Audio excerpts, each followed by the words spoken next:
दिल्ली से उत्तरकाशी पहुंची जौनसार की बेटी का हुआ जोरदार स्वागत। 5 सितंबर शिक्षक दिवस को उत्तरकाशी के उत्तरा गांव के 58 बच्चों के लिए जौनसार की बेटी बनी मसीहा। स्कूल गोद लिया, 58 बच्चों की फीस हुई माफ। अब बच्चों से नहीं लिया जाएगा कोई भी शुल्क। आपको बता दें कि जौनसार बाबर के स्वर्गीय नेता वतन सिंह की बेटी इंदिरा चौहान अपने पिता के पद चिन्हों पर चलने का प्रयास निरंतर करती जा रही है।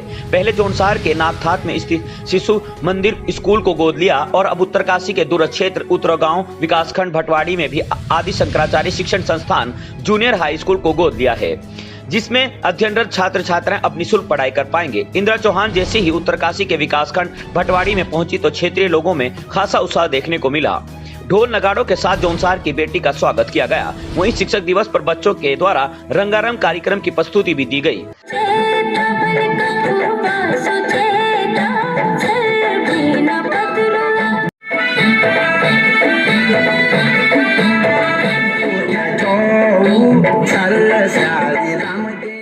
इंदिरा चौहान वर्तमान में अखिल भारतीय आदिम जाति संघ नई दिल्ली की अध्यक्षा हैं, जो कि समय समय पर गरीब बच्चों के लिए समाज हित में अपना योगदान देती रहती हैं।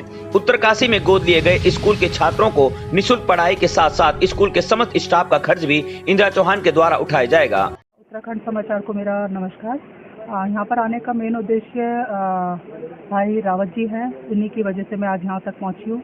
इनका इतना ज़्यादा मेरे को एक हिसाब से कहते हैं कि प्रोत्साहन करना कि आप आ जाइए मैडम, एक बार देख लीजिए यहाँ पर क्या हो रहा है। हमारी बहुत दयनीय स्थिति है इतने अच्छे खासे स्कूल की, जहाँ पर बल्कि 60 बच्चों का स्कूल है, ये छोटे बच्चों का स्कूल है 8वीं तक का, और ये बहुत ही दयनीय स्थिति में है। कुछ बिल्डिंग तो ऐसी है कि बिल्कुल ही टूटने की भी कगार पे है। उसके बावजूद भी रावत जी और उनके स्टाफ ने, गाँव वालों ने इतनी अच्छी तरीके से इस स्कूल को अभी तक संभाल के रखा है। कुछ टाइम के लिए बंद भी हो गया था। तो मेरा जो मेन उद्देश्य यहाँ पर आने का वो यही है कि मैं इसे अपने स्तर पे मैं चाहती हूँ कि बच्चे हमारे कम से कम 100 के करीब हो जाए, और जो भी इसका खर्चा वगैरह होगा वो मैं अपने स्तर पे करूँगी।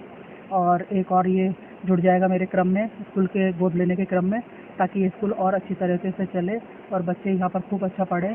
और जो यहाँ से लोग पलायन करते हैं, क्योंकि ऑब्वियसली बात है कि जब स्कूल नहीं होगा तो बच्चे तो पढ़ाना सबके लिए आजकल अनिवार्य है, तो सब अपने आसपास के छोटे छोटे कस्बों में, गांव में जाते हैं, थोड़े बड़े सिटी में जाते हैं। जैसे यहाँ उत्तरकाशी नज़दीक है, 4 किलोमीटर है उत्तरकाशी यहाँ से, तो वो लोग वहाँ जाके अपने बच्चों को पढ़ाते हैं। तो ये सब खाली हो जाएगा। लेकिन इन लोगों को मैं इसमें काफ़ी इनकी थैंक्स बोलना चाहती हूँ कि इनकी वजह से ये बच्चे यहाँ टिके हुए हैं, गरीब बच्चे हैं और पढ़ पा रहे हैं। तो ये भी मैंने एक चीज़ बोली कि बच्चों से फीस नहीं लेंगे आज के बाद, फीस लेंगे तो फिर मैं इस स्कूल के लिए कुछ नहीं करूँगी, और अगर ये फीस नहीं लेते हैं तो मेरा पूरा सहयोग इनके लिए रहेगा। एक तंग तो रहता ही है कि सरकार कर क्या रही है। अगर वो बड़े जो स्कूल है या बड़े ही इंस्टीट्यूट हैं जो किसी प्राइवेट के हैं, उसके आप जीर्णोद्धार को आप करवा रहे हैं, ठीक भी करवा रहे हैं, उनके पास आप जा भी रहे हैं, रिबन्स भी काट रहे हैं, उनको आप फंड भी दे रहे हैं। मैं कहती हूँ शुरुआत छोटी चीज़ से करो।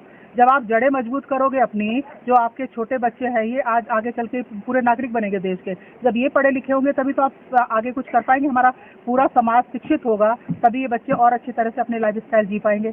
ये नहीं होता ना कि आप लोग, ना तो सरकार से यहाँ कोई व्यवस्था मैंने देखी, ना ही कोई, इतने सारे मिनिस्टर है हमारे गढ़वाल के, कुमाऊं के, जौनसार के, मैंने कोई नहीं देखा यहाँ पर आके कि कोई इसको अभी तक, तो ये कितने साल, 34 साल से स्कूल एटलीस्ट चल रहा है। उनका फर्ज बनता था कि अगर एक एक मिनिस्टर भी आके यहाँ पर अगर थोड़ा भी सहयोग देता तो आज ये बिल्डिंग इतनी खूबसूरत होती कि मैं आके भी खुश हो जाती देखे कि चलिए कुछ तो हमारे सरकार ने भी कुछ करा यहाँ के लिए। कुछ नहीं हुआ। चाहे कोई सी भी सरकार आए, चाहे बीजेपी आए, चाहे कांग्रेस आए, चाहे कोई और सरकार आए, किसी ने कुछ नहीं करा यहाँ पर। मैं साफ बोल रही हूँ, ठीक है।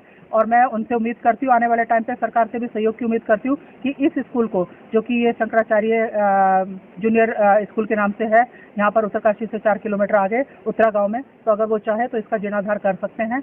और इसे भी, क्योंकि 58 बच्चे बहुत होते हैं, इतने छोटे छोटे बच्चे, और उन्होंने पलायन नहीं करा ये सोच के कि चलो हम यहाँ पर पढ़ लेंगे।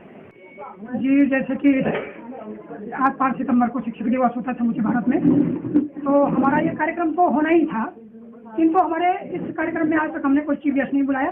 पिछले 2 महीने से जब मैं सोशल मीडिया के माध्यम से दीदी इंदिरा चौहान जी से जुड़ा तो मैं उनसे काफ़ी इंस्पायर हुआ। तो उनके बाद उनसे मुझे लगा कि ये बड़े सामाजिक और अच्छी मनोवृत्ति की महिला है, तो मैंने इनसे संपर्क किया। तो क्योंकि ये विद्यालय हमेशा विगत 34-35 वर्षों से जो है आर्थिक तंगी से जूझ रहा है। हमारा मकसद सिर्फ और सिर्फ यही स्थानीय मैनेजमेंट कमेटी का और स्थानीय लोगों का कि यहाँ से लोग पलायन न करें, यहाँ के बच्चों को यहीं पर अंग्रेजी माध्यम की और हिंदी माध्यम की शिक्षा मिले और कम शुल्क पे मिले, और यहाँ से पलायन न करें कोई लोग। और हमने कम संसाधनों में मतलब यहाँ पर बच्चों को अच्छी शिक्षा मुहैया करा रखी है। और स्थानीय मैनेजमेंट कमेटी यहाँ की बहुत सक्रिय है, जो आए दिन मतलब इधर उधर मतलब जाते हैं, चाहे वो विद्यालय की मान्यता हो, चाहे कहीं से धन मांगने की जरूरत हो।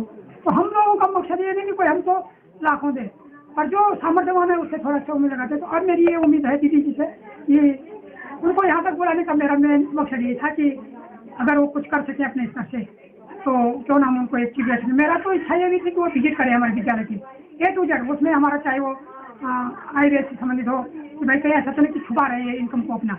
तो हमारे जो इनकम है वो 1-1.5 लाख रुपए कुल है अकाउंट में, उसी से हम जीवित रख रहे हैं। वो 30,000-25,000 रुपये मंथली बच्चों से आता है, वो पूरा नहीं बनता है हमारे टीचरों के लिए। और उसके बाद जो है हम लोग तो ये है तो था कि दीदी ये आ जाए तो क्या कुछ अच्छा हो जाए। तो ये तो दीदी की मानसिकता और उनकी जो आर्थिक क्षमता है तो उसी पे